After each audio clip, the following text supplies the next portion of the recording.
All right, so section 1.3 in geometry, there are two types of rules we use: postulates and theorems. Sometimes you'll see the word postulate replaced with axioms. Usually in European cultures, they'll use that word rather than postulates. A postulate is a rule that is accepted without proof, right? Basically common sense, things that just make sense when you say them, so everybody accepts it at that point. Theorems are going to be rules that have been proven, so somebody's actually spent some time and effort to prove that the rule that they came up with, that theorem, is true for all cases. So the very first postulate is the ruler postulate. It says the points on a line can be matched one-to-one with the real numbers. The real number that corresponds to the point is the coordinate of the point. And the distance between points A and B written as AB. So you have capital A, capital B with nothing over the top of them, no lines symbol, segment symbol, ray symbol, then it's talking about the length of that segment or the distance between those 2 points. So it's the absolute value of the difference between the coordinates of A and B. So if we take whatever the coordinates are, we got points A and B on a line. X1 and X2 would be the coordinates on that number line, so to speak. So you take those coordinates, subtract it, and take the absolute value of the distance between those, and that will be the distance between A and B, or the length of that segment. So AB equals the absolute value of X2 minus X1. So AB is called the length of AB. Just the shorthand form of saying length of AB is just to show AB without anything on top. So here we want to measure the length of the segment to the nearest millimeter, right? So this is using the ruler postulate, so we can use a ruler here. And I'm going to use the centimeter millimeter side for a little more accuracy. So we could set the ruler right at 0 and measure the full length, or it's possible we could give A and B coordinates here. And so if I just line the ruler up anywhere, stop here. So if I look at the millimeter, this point right here is starting at 29 millimeters. And then this one down here is at 84. So 84, and actually this one's at 28.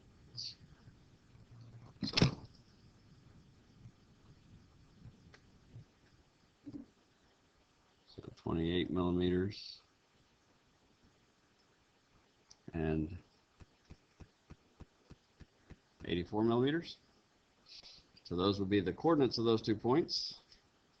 And so the length of AB is going to be the absolute value of the difference between those two. So 84 millimeters minus 28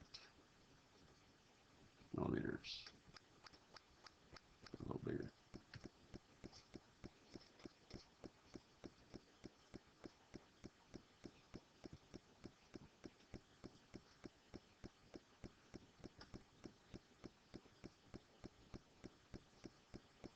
So take the absolute value of that. 84 minus 28 is going to be 56 millimeters. Absolute value of that just makes it a positive number, which is already a positive number.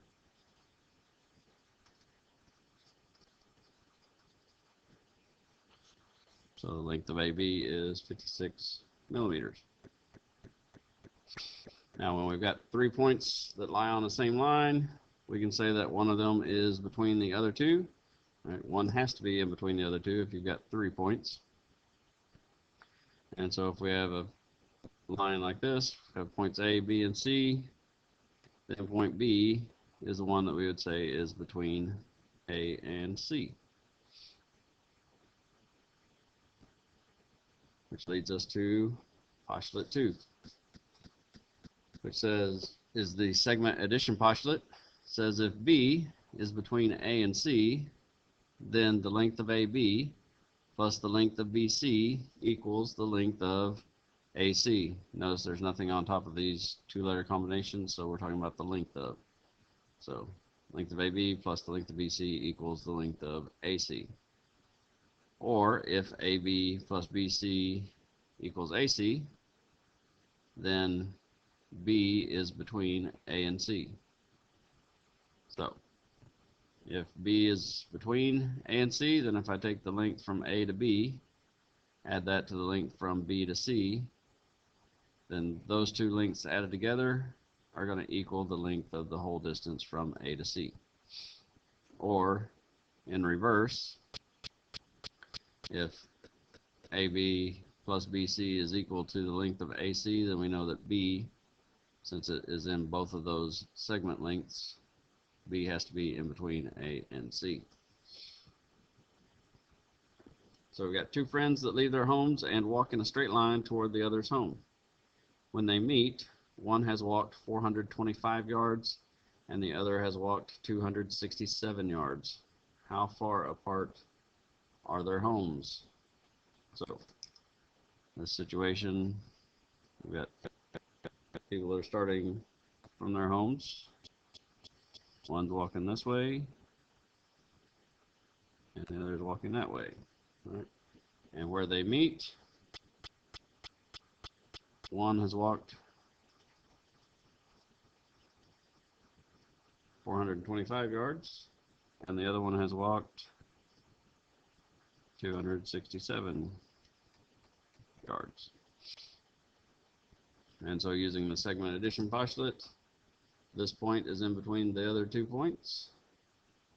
So if we add the two segment lengths together, we get the length of the entire distance. So 425 yards plus 267 yards, which is going to equal 692 yards, or the distance here is 692 yards. Okay, it's pretty basic for the segment addition postulate, but that's basically what it is. If we take two parts that go together to make a whole length, then if we add those two lengths together, we get the length of the whole segment, or the whole length. All right, distance formula. All right, a little more formal way to figure out the length of a segment if it's on a coordinate plane. All right, you got your XY coordinate plane, and we're trying to find the distance between 2 points, then we can use the distance formula. And this is more beneficial to us if it's not a horizontal or vertical line. Because if it's a vertical line, we can find the distance just by taking y2 minus y1. If it's a horizontal line, then we can find the distance by finding the difference in the x values, x2 minus x1. But what we're looking for is when it's a diagonal like this, then we have to use the whole distance formula. So for this example, AB, the length of AB, or the distance here, is equal to the square root of the quantity x sub 2 minus x sub 1 squared plus the quantity y sub 2 minus y sub 1 squared. So should be familiar to you from algebra. So here we have 3 points on a coordinate plane, and we want to find the distance between the points. So we have multiple points there, so we're going to have to find multiple distances. So and we're using the distance formula, what we just looked at. All right. X2 minus x1 squared plus y2 minus y1 squared. So if we go for the length of EF, so from E to F, That gives us points of -3, 3 for E, and F is 1, 2. So if we plug that into the distance formula, we can call this x1, y1. This be x2, y2. So plug it in, x2 minus x1, so 1 minus -3 squared, plus y2 minus y1, 2 minus 3 squared. 1 minus -3, double negative, so that's going to become positive. So that's 4 squared. 2 minus 3 is -1 squared. And 4 squared, 16. -1 squared is just going to be 1. So we have the square root of 16 plus 1, or the square root of 17. So that's the distance from E to F. And if we do E to G, so E is -3, 3. G is the point -3, 0. So if we're going from E to G, x1, y1 for E, x2, y2 for G. So subtract the x's, -3 minus -3 squared, and 0 minus 3 squared. So -3 minus -3, double negative again, so -3 plus +3, it's going to be 0 squared. 0 minus 3 is going to be -3 squared. 0 squared is just 0. You don't even need to write that. -3 squared is 9. So we just have the square root of 9, which would be 3. And then the last group from F to G, we got F.12, G -3, 0. So link from F to G.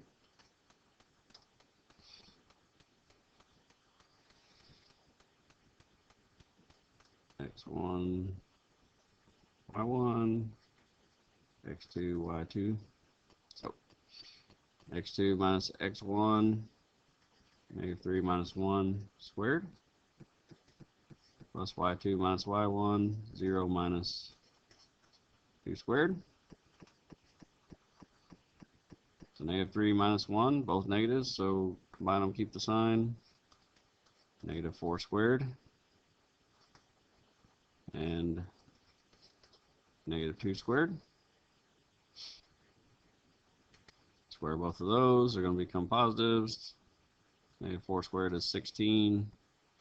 -2 squared is 4. Which is the square root of 20. And then when we have a number like this, we like to reduce the radical if we can. And so we can look for the factors, which 4 and 5, which 4 is 2 times 2. So in a factor tree like this, we break it down to the prime factors and then look for pairs of factors that are the same. So we have a pair of 2's, and we have a 1, 5 left over.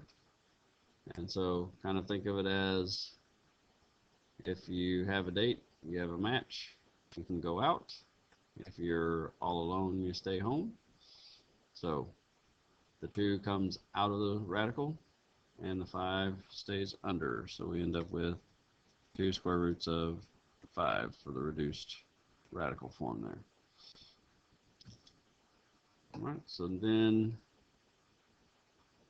move on to the next page. Segments that have the same length are called congruent segments. So there's a special symbol, which is basically an equal sign with a little wavy line over the top of it for indicating congruent. So instead of an equal sign, we'll see this symbol here when we're talking about things being congruent. Right. So when we look at lengths of things, lengths are going to be equal because they're exact measurements, right? The length of AB is going to be equal to the length of AD. Right? If AB is 2, then AD is 2. So those two are equal. Now, if these two segments are equal in length, then we can say that the segments are congruent. Segment AB is congruent to segment AD. We have this congruent symbol here. And that's saying that this segment is just like this segment. And when we're talking about segments, the thing that makes them just alike is their length, because that's the only characteristic they really have is the length of the segment. So if the lengths are the same, then the segments are congruent. And if the segments are congruent, then we know that their lengths are going to be the same. So that completes the notes for section 1.3.